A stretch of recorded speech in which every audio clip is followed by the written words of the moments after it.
Hello, my name is Ned, and this is episode 6 of a series I call Put Me in Coaching. And in this episode, I'm going to talk about champion pools. So, when I'm talking about champion pools, what I mean is the number of champions a professional player can play proficiently at any given time. When people have a big champion pool, that typically means they can play about 7, 8 champions proficiently at any given time, and that's it. That's astonishing because that means they're able to practice and keep up with all those different picks and be able to pull them out in professional play whenever they have to fit whatever team comp and to counter whatever pick they have in their lane. Now, when people have a small champion pool, I define that as 3 champions because that means the enemy team with their bans can ban all your champions out and then you're screwed. So a famous example of this was Amazing on TSM, where he could only play like Elise and Kha'Zix.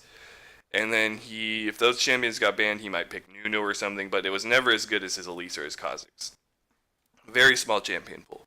Now, where I think the sweet spot is for champion pool is 5 champions, because unless they're just an incredible player who has the mentality and the mental toughness to practice 7 or 8 champions and keep up with that every week in professional play, then they're not gonna having more than 5 champions is just going to burn them out. They're not going to be as proficient as it. And a good example of this, now this is an extreme example, and it's not like I'll talk a little bit more about why this isn't exactly the example I want to use. But a good example of this is when TSM played NRG in the best of 3 series, and TSM didn't care about the series, so they picked Teemo in the second game.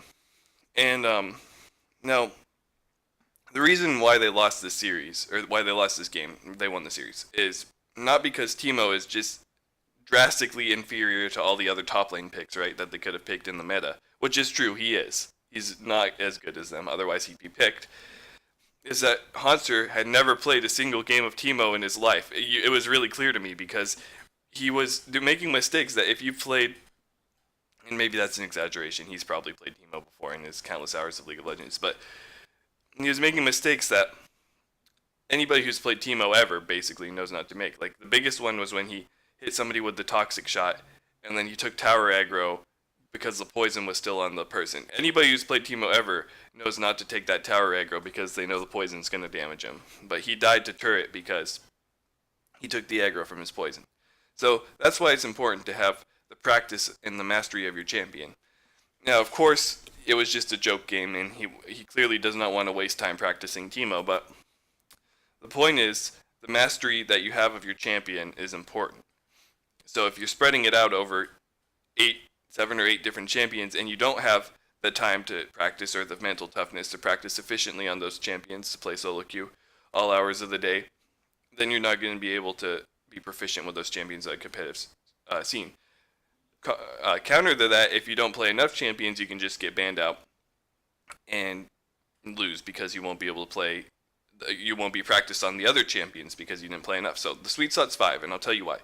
First 3 picks are easy. You pick the 3 best meta picks. You do what Amazing did. You pick what it was Elise and Kha'Zix and maybe Lee Sin and Nunu at those times. But now the jungle picks are like what? Gragas, Nidalee, or Gragas, Rek'Sai, and Nidalee, or something like that. So you be able to play those at a proficient level. And probably you should be able to play one of those at a higher than proficient level. If you're a professional player, you need to be able to play one of those meta picks at an advanced expert level. But the other 2, proficient, so if you don't get banned out, you can pick them and fulfill your team's roles. And if you're a good enough player at map movements and whatever, shot calling, team fight, all those things that make you a great player, then you'll be able to make it work even if you're just proficient with those champions.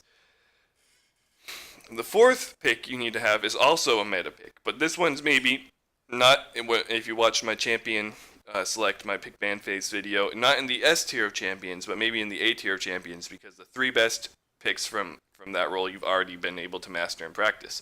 So you go down to the 4th best, and you learn that one. Because then if they ban out the 3 best ones, you can just first pick that, and oh no, all the meta picks are gone, and they have to pull out a pocket pick.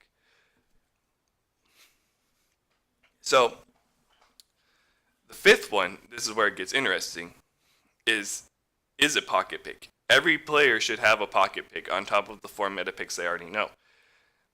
And the reason for this is, pocket picks are great for surprise factor. If you've never pulled it out before, or it's been a while since you pulled it out before, they might think you've lost your practice on it.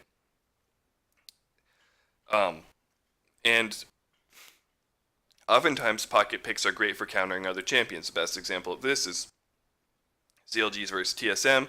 Darshan pulls out Yasuo against Gnar, craps all over him, basically single-handedly wins the series because that was an incredible performance on Yasuo. Just wind walls all the boomerangs. It was hilarious. It was great. So, Lol Esports did a special on this where Darshan talks about his pocket pick, and that's another point. Pocket picks are great for building player brand. So I guess from a coaching aspect, this isn't exactly what you want to hear, right? But for the players, they want to have pocket picks because then they'll have something that people identify them with. So Huni and Balls were both famous for Rumble at one point, but Huni had other champions too. He was just famous for carry top laners in general, but Balls had his Rumble. I'm drawing blanks on other ones right now, but Sneaky had his Ashe when C9 was first to team.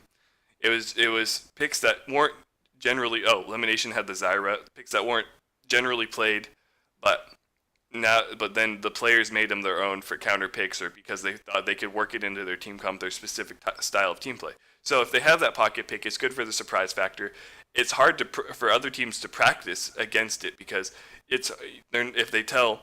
Because you have to think about it this way, and maybe I'll make another video about this. When you're scrimming another team, they're not just scrimming against you for your practice's sake. They're scrimming against you for their practice's sake. So you can't you can't tell their support, hey, pick Cyrus because I want to practice against it.